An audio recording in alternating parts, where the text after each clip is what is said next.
Movie की शुरुआत होती है। हर रात सोने से पहले पति एक चांदी की हथकड़ी निकालता और अपनी पत्नी के हाथों को बिस्तर के सिरहाने से बांध देता, फिर एक नीली गोली खा लेता। लेकिन आज जैसे ही वह अपनी ताकत दिखाने वाला था, जोरदार उत्तेजना से दिल का दौरा पड़ गया और वह सीधा पत्नी के ऊपर गिर पड़ा। हनी! औरत ने पूरी ताकत लगाकर पैरों से पति के शरीर को ऊपर उठाने की कोशिश की, लेकिन पति को होश नहीं आया और वह बिस्तर से नीचे गिर गया। हथकड़ी में बंधी जेस ने सोचा कि शायद पति उसके साथ मजाक कर रहा है। उसने गिड़गिड़ाकर कहा, उठो जल्दी। लेकिन तभी उसने फर्श पर खून देखा और घबरा गई। मदद, कोई है? लेकिन उनका विला सुनसान था, कोई जवाब नहीं आया। धीरे धीरे अंधेरा होने लगा। जेस के आंसू सूख चुके थे। जब वह थककर बिस्तर पर बैठी, तभी दरवाजे पर आवाज सुनाई दी। उसने उम्मीद से देखा, लेकिन वहां एक जंगली कुत्ता था। भूखा कुत्ता खून की गंध से आकर्षित होकर पति के शव के पास जाने लगा। जेस ने डरकर उसे भगाने की कोशिश की, पैरों से जोर जोर से बिस्तर पीटा, लेकिन कुत्ता खून चाटता रहा। उसने हथकड़ी तोड़ने की कोशिश की, लेकिन नाकाम रही। तभी उसने बिस्तर के ऊपर एक किताब महसूस की और उससे कुत्ते को भगाया, लेकिन तब तक कुत्ता पति के हाथ का एक टुकड़ा काट चुका था। जेस पूरी तरह टूट चुकी थी। तभी अचानक एक हाथ बिस्तर पर आया। पति जिंदा होकर उठ खड़ा हुआ। क्या? ओ गॉड, शुक्रिया, मैंने सोचा तुम। जेस ने रोते हुए सारी घटना बताई और हथकड़ी खोलने को कहा, लेकिन अगले ही पल उसकी मुस्कुराहट गायब हो गई, क्योंकि पति का शव अभी भी फर्श पर पड़ा था। जेस हैरान थी। पति बोला, तुम बस मेरा नाम पुकारती रही, समय बर्बाद करती रही। उसने कहा कि अब केवल वही उसे बचा सकता है। जेस को समझ आया कि यह सब उसका दिमागी खेल है। उसने दर्द सहकर एक हाथ हथकड़ी से छुड़ाया। हाँ, मैंने कहा था। फिर उसने बिस्तर का खंभा तोड़कर दूसरा हाथ भी आजाद किया। वह खुशी से दरवाजे की ओर भागी, लेकिन जब पलट कर देखा तो उसके हाथ अभी भी बंधे थे। असल में यह सब उसकी कल्पना थी, यहाँ तक कि वह पति भी। तभी उसे एक और जेस दिखाई दी, जो उसके गहरे राज उजागर कर रही थी। जेराल्ड से पहले ही किसी ने तुम्हें हथकड़ी में जकड़ दिया था। वह कौन था? जेस ने मना किया। यह वह अतीत था जिसे वह भूलना चाहती थी। तभी उसने टेबल पर पड़ा फोन देखा और पैरों से उठाने की कोशिश की, लेकिन पहुंच नहीं पाई। कुत्ता अभी भी शव को काट रहा था। तभी उसे याद आया, पति ने दवा खाते समय पानी का गिलास बिस्तर के बोर्ड पर रख दिया था। उसने गिलास को धीरे धीरे खिसकाया। आखिरकार गिलास उसके हाथ लगा, लेकिन हाथ छोटे थे, मुंह तक नहीं पहुंच पा रहा था। तभी उसने अपनी नाइटी के टैग को याद किया, जो सिर के पास था। उसने टैग को मोड़कर एक स्ट्रॉ बनाया और पानी पी लिया। थोड़ी ताकत मिलते ही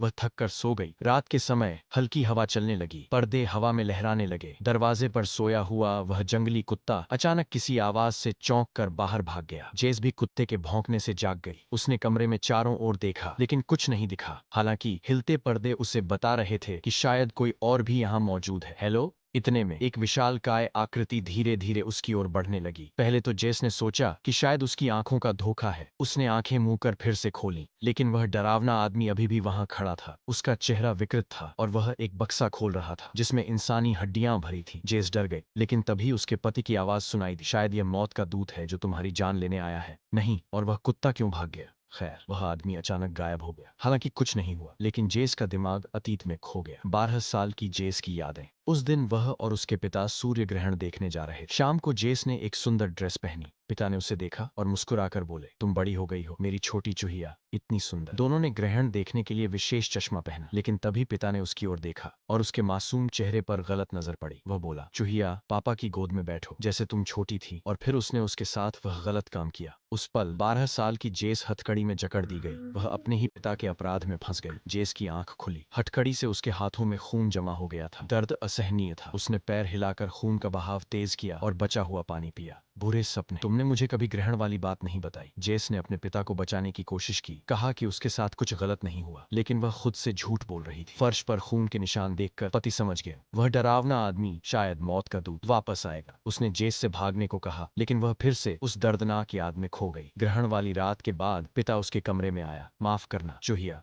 शायद हमें माँ को बताना चाहिए, वह तुम्हें दोष नहीं देगी। लेकिन फिर डरकर बोला, नहीं, हमें यह रहस्य रखना होगा। जेस समझ नहीं पाई, लेकिन उसकी माँ गर्भवती थी, इसलिए उसने चुप रहना स्वीकार किया। जेस की आंख खुली तो वह कुत्ता उसके पैर चाट रहा था, अब उसके मांस का स्वाद लेने को आतुर। उसने जोर से लात मारकर उसे भगाया।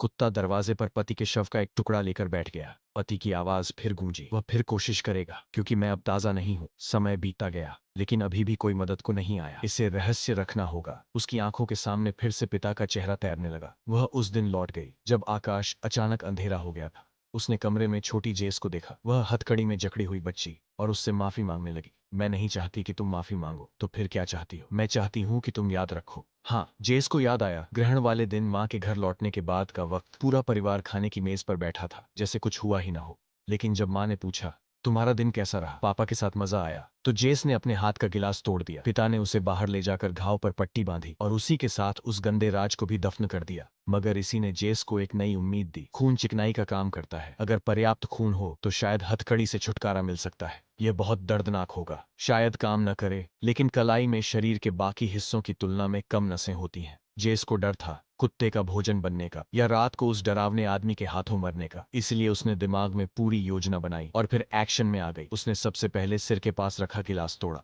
कांच के टुकड़ों को लकड़ी में गाड़कर अपनी कलाई काट ली। खून बहने लगा। पर्याप्त लुब्रिकेंट मिलते ही जेस ने दर्द सहते हुए दाहिना हाथ छुड़ा लिया। उसने फौरन पैरों से टेबल पर पड़ा फोन उठाया, मगर बैटरी खत्म। बेड को अलमारी की ओर खींचकर उसने मुंह से चाबी उठाई और आखिरकार हथकड़ी खुल गई। डिहाइड्रेशन से बचने के लिए उसने वॉश बेसिन से पानी पिया और ड्रॉअर से पट्टी बांध ली। लेकिन जैसे ही उसकी नजर शू रैक पर पड़ी कार की चाबी पर गई, इतनी देर की मानसिक तनाव के बाद जेस बेहोश होकर गिर पड़ी। रात होते होते कुत्ते ने पति के शव को पहचाने नहीं जाने लायक बना दिया था। जेस ने संघर्ष करके खुद को घसीटा और आखिरकार कार की चाबी तक पहुंच गई। तभी कुत्ता सतर्क होकर बाहर देखने लगा। जेस ने धीरे से दरवाजा खोला। वह डरावना आदमी वापस आ गया था, लेकिन इस बार जेस के चेहरे पर डर नहीं था। तुम सिर्फ चांदनी से बने हो, सिर्फ चांदनी। वह उस आदमी के पास गई और अपनी अंगूठी उसके बक्से में रख दी। भाग्य से उस काले आदमी ने उसे रोका नहीं। जेस बाहर निकलकर कार में बैठी, तभी उसे सड़क पर खड़ा पति दिखाई दिया। मुस्कुराते हुए उसे अलविदा कह रहा था। स्टीयरिंग पकड़े जेस की पलकें भारी हो रही थीं, लेकिन वह जानती थी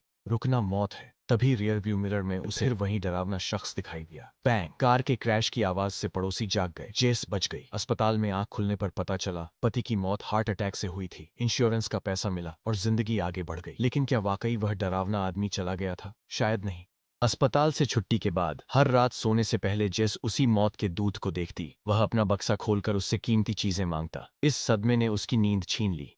आखिरकार उसने पति के इंश्योरेंस के पैसों से एक फाउंडेशन बनाया, उन युवाओं की मदद के लिए जो उसी तरह के दर्द से गुजरे हैं। मैंने इतने साल इस कहानी को दबाए रखा, अब मैं रोज उन बच्चों को सुनाती हूँ जिन्हें इसकी जरूरत है।